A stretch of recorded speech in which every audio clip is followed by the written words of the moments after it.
Everybody there.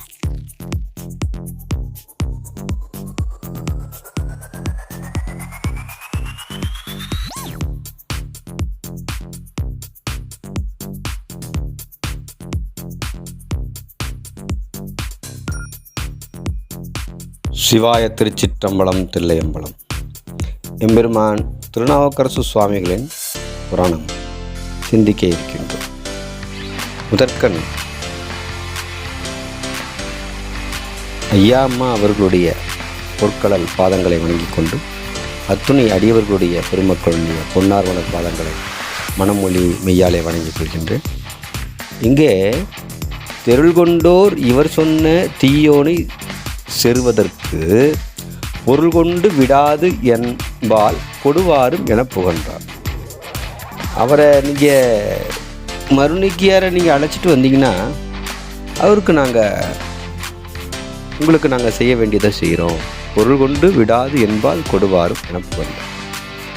அரசனதுடைய பணிதலை நின்று அமைச்சர்களும் அந்நிலைய முரசதிரம் சொல்கிறாங்க. சரின்னு முறை சரைகிறாங்க. திருநாவுக்கரசரை அழைச்சிட்டு வரது. விரை செறியும் சோலை திரு அதிகை தனிமேவி பரசமய பற்றறுத்த பான்மையினார் பால் சென்றார். பரசமய பற்றறுத்த அரசாமி பரசமயப்பற்று நான் அந்த அமன சமயத்தை துறந்து சைவ சமயத்துக்கு ஆட்பட்டு விட்டார் பெருமான். சென்றடைந்த அமைச்சருடன் சேனை வீரரும் சூழ்ந்து மின்தயங்கு புரிவேணி வேதியனார் அடியவரை இன்று நம்மை அரசன் அழைத்து எம்மை விடுத்தான் போதும் என நின்றவரை நேர் நோக்கி நின்ற தவத்தோர் உரை செய்வார்.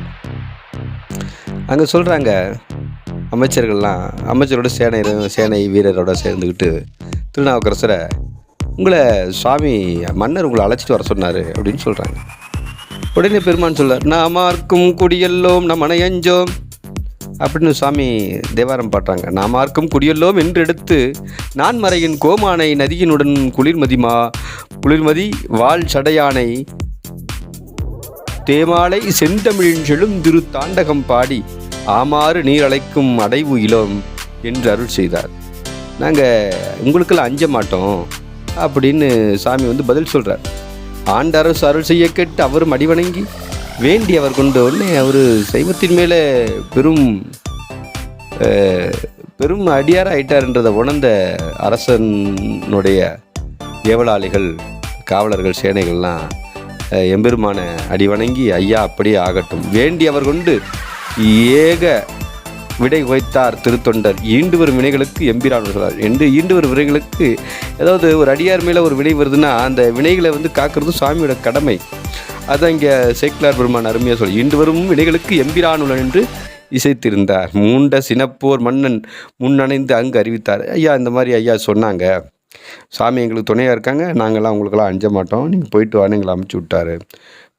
பல்லவனும் அது கேட்டு பாங்கிருந்த பாய் உடுக்கை வல்லமனர் தமை நோக்கி பல்லவன் இன்னும் அந்த பாய் இடுப்பில் கட்டிக்கிட்டு கையில் உடுக்கையை வச்சுக்கிட்டு வல்ல அமனராக இருக்கிறார். மற்றவரை செய்வது இனி சொல்லும் என அறம் துறந்து தமக்கு உறுதி அறியாத புல்லறிவோர் அஞ்சாது நீற்றறியின் இடப்புகின்றார். உடனே அரசன் அறிவித்துட்டான், அவரை சுண்ணாம்பு காலவையில் ஒரு நீற்றறையில் அடைச்சி வைங்க, ஒளி புகாத இடத்துல அந்த சுண்ணாம்பு காலவையில் அடைச்சி வைங்கன்னு இடப்புகன்றார். அருகடைந்தார் தமை நோக்கி அவ்வண்ணம் செய்க அப்படின்னு பக்கத்தில் இருக்கிற சேனையை கூப்பிட்டு, எப்பா நீங்கள் நாவுக்கரசரை மருணிக்கியாரை இந்த மாதிரி ஒரு நீற்றறையில் அடைச்சி வைங்க என்ன செய்க. பெருகு சினக்கொடு கோளான் பொழிந்திடலும் பெருந்தகையை உருகு பெரும் தளல்வம்மை நீற்றறையின் உள்ளிருத்தி திருகரும் தான் கொழுவி சேமங்கள் செய்து அமைத்தார். அவரை சாதாரணமாக அழைச்சிட்டு வர முடியாது. அதனால் ஐயாவிட்ட பணிந்து அவர்களை அழைத்து அவர் நீற்றறையில் அவர் அடிவர். அதெல்லாம் பயந்து மற்ற காவலாளிகள்லாம் ஏவலாளிகள்லாம் மன்னனுக்கு கட்டுப்பட்டு நாவுக்கரச சுவாமி நீற்றறையில் அடைக்கிறாங்க. திருகரும் கொழுவி சேமங்கள் செய்தமைத்தார்கள். இந்த சேமங்கள்னு அருமையாக சொல்கிறார் சாமி.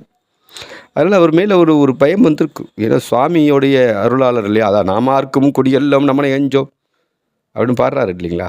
அது மாதிரி பெருமானுடைய அருளாசிக்கு போயிட்டோம்னால எவரால் ஒன்றும் பண்ண முடியாது. பெரிய கடும் கூற்று நம்மளை உதைத்தாலும் கூட, எப்பேற்பட்ட அதிகாரியாக இருந்தாலும் கூட பக்கத்தில் வர்றதுக்கு அஞ்சுவாங்க. ஒரு அவப்பேர் வந்துட்டாலும் கூட அடியார்களுக்கு அவப்பேர் வந்துட்டாலும் கூட அவங்கள வந்து சீண்ட மாட்டாங்க. ஐயா வாங்க நீங்கள் அப்படின்னு ஒரு மந்திரியை ஒரு இவங்க கூப்பிடுறாங்கல்ல, அது மாதிரி அவங்களுக்கு இன்னும் ஒரு சாமி உள்ளுக்குள்ளே உணர்த்துவார். ஆண்டரசு அதன் அகத்தில் அணைந்த பொழுது அம்பலத்து தாண்டவம் முன்புரிந்து அருளும் தாழ் நிலை தலைகொண்டே. உடனே அவர் ஏற்றுக்கிட்டார். தாண்டவமாற்ற பெருமான் நினச்சிக்கிட்டு அவருடைய திருவடி நினச்சிக்கிட்டு தலைகொண்டே ஈண்டு வரும் துயிருளவோ ஈசனடியாருக்கு ஈண்டு வரும் துயிருளவோ ஈண்டு வருகின்ற வினையை அடியாருக்கு உண்டா கிடையாது. அது ஈண்டு வரும் துயிருளவோ ஈசனடியாருக்கு என்று மூண்டமனம் நேர் நோக்கி முதல்வனையே தொழுதிருந்தார். ஈண்டு வரும் வினைகளுக்கு எம்பிரான் உடன், அதுதான் இங்கே வாக்கா சொல்லப்படுகிறது. வெய்ய நிற்றரை அது தான் வீங்கு இளவேனில் பருவம். அன்னைக்கு அந்த மாதம் என்ன, தை மாதத்தில் இளவேனில் பருவம். தை வருதன்றென்று அணைதன் கழுநீர் தடம் போன்று மெய்யொலி வெண் நிலவு வளர்ந்து முரண் யாழ் ஒளி இதனையாய் ஐயர் திருவடி நிழல் அருளாகி குளிர்ந்ததே. அந்த சுண்ணாம்பு காலையில் ஐயனை கொண்டு விட்டாலும் கூட அங்கே இளந்தென்றல் வீசுகிறதாகவும் அங்கே வீணைகள் வாசிக்கின்றதாக சொல்கிறார். மாசில் வீணையும் மாலை மதியமும் அப்படி சாமி அருமையாக சொல்கிறார். ஐயர் திருவடி நிழல் அருளாகி குளிர்ந்ததே. குளிர்ச்சியாக இருக்குது. அவர்கிட்ட தண்டனை வந்து பஞ்சு மெத்த போல் ஒரு தென்றலில் ஒரு ஏசியில் உட்காந்துருக்கிறது போல் இருக்குது ஐயனுக்கு. மாசில் மதி நீடுபுணல் வன்னி வளம் சென்னி யானை பேச இனியானை உலகு ஆளுடைய பிஞகனை ஈசனை எம்பெருமானை எவ்வுயிரும் தருவானை ஆசையில் முதை அடிவணங்கி இடிதிருந்தார். இறைவனை வந்து அந்த கொடிய கூற்று உதைக்கின்ற காலத்திலும் கூட எம்பெருமானை வந்து மனதார உளமாற நினைக்கும் போது அந்த கொடிய கூற்று ஐயனை ஒன்றும் பண்ணல. அந்த சுண்ணாம்பு கலை எல்லாமே இலகுவாக இருந்தது. நெருப்பு வந்து மேலே பட்டால் அது எப்படி உடம்புல எரிஞ்சு போயிடும். ஆனால் அந்த நெருப்பு வந்து தலையில் அள்ளி போடும்போது அது ஐஸு கட்டி போல் சில பேருக்கு மருள் வந்து ஆடுவாங்க. அந்த நெருப்பெல்லாம் பார்த்திங்கன்னா அவங்களுக்கு வந்து நெருப்பாகவே தெரியாது. அப்படியே குழுன்னு ஐஸ் கட்டியில் நடக்கிறது போல இருக்கும். இறைவனுடைய அருள் மருளுக்கே அப்படின்னா எம்பெருமான் இறைவனுடைய அருள் நினைக்கும் போது சுண்ணாம்பு கலவைன்னு என்ன, எதையும் தாங்கும் உடலையும் பக்குவத்தையும் சாமி கொடுத்து அவரே நம்மளை ஆட்கொள்வார். அப்படி 7 நாள் கழிந்த தற்பின் 7 நாள் உள்ள வச்சுட்டாங்க. அமணரை அழைத்து பாரும் இனி நீற்றறையை என அமரரை உழைக்கிறாங்க. சரி, நாவுக்கரசர் உள்ளே இருக்கிறார், என்ன ஆயிட்டார்னு போய் பாரு அப்படின்னு சொல்லி உரைக்கிறாங்க. என உரைத்தான் பாரும் நீற்றறையை என உரைத்தான் பல்லவனும் காரிருண்ட குலாம் போலும் உருவுடைய காரமணர் தேறு நிலை இல்லாதார் நீற்றறையை திறந்துட்டாங்க. ஆனந்த வெள்ளத்தின் இடைமூழ்கி அம்பலவர் தேனுந்து மலர்வாதத்து அமுது உண்டு தெளிவெய்தி ஊனம்தான் ஈழர் ஆகி உவந்து இருந்தார் தமை கண்டே ஈனம் தங்கியது இளதாம் என அதிசயம் என்றார். இவர்கள்லாம் வந்து ஈனம் தாங்கியவர்கள். இவர் சாமி அப்படியே சந்தோஷத்தில் இருக்கிறார். தேனுந்து மலர்பாதத்து அமுதுண்டு தெளிவெய்தி இறைவனுடைய ஆனந்த வெள்ளத்தில் அவருடைய அம்பலவருடைய திருவடி நிழல் நினைஞ்சு சந்தோஷமாக இருக்கிறார். இது இளதாம் என்ன அதிசயம் என்றார். பார்க்குறவங்க என்ன அதிசயம் அன்றிது முன்னை அமன் சமய சாதகத்தால் இது செய்து பிழைத்திருந்தான் என வேந்தற்கு உரை செய்து மதி செய்து அமணர்கள் சொல்கிறாங்க. இது வேற என்னமோ செஞ்சு அவன் பிழைச்சிக்கிட்டான். அமன் சமய சாதகத்தால் அமணர்கள் இதில் சாதகம் கற்றுக் கொடுத்துட்டாங்க, அதனால் அவர் தப்பிச்சுக்கிட்டாரு அப்படின்னு போய் சொல்கிறான். செய்து பிழைத்திருந்தான் என வேந்தற்கு உரை செய்து மதி செய்வது இனி கொடிய வல்விடம் ஊட்டுவது நல்லது. இது கொடிய நெஞ்சு ஊட்டணும் சுவாமிக்கு அப்படின்னு சொல்கிறாங்க. எத்தனாவது பாடலில் 102வது பாடலில் சொல்கிறாங்க. மதி செய்வது இனி கொடிய வல்விடம் ஊட்டுவது என்று முதிரவரும் பாதகத்தார் முடைவாயால் மொழிந்தார்கள். அந்த முண்டை வாயால் மொழிந்தார்கள் சொல்கிறாங்க. அதான் முடைவாயின்னு சொல்கிறாங்க.